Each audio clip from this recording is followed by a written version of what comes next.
Well, guys, I'm in the car, and Clay and I always have to go places, and it's actually snowing outside. So I put a blanket on my lap because we have to travel far.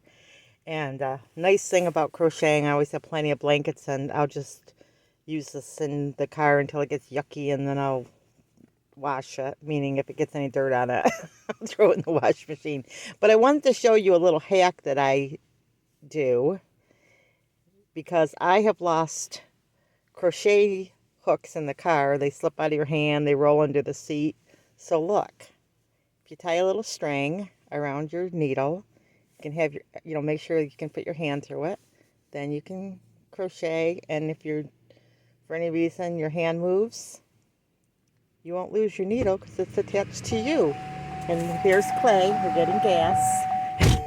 So just in case you are like me and you go places and you don't want to lose your needle, or maybe you have had it slip where you're just sitting there on your chair or wherever, just a little trick, little hack. I could probably make it be nicer, but this works good enough. And then, of course, I want to be able to see the size of the needle that I'm using. And I have lots of needles. I had a video a long time ago. I showed some of my tools. I have to do another one because, you're always upgrading and getting more tools. But I have tons of crochet hooks. But isn't this cool? So I can just sit here and crochet my little heart out while we travel.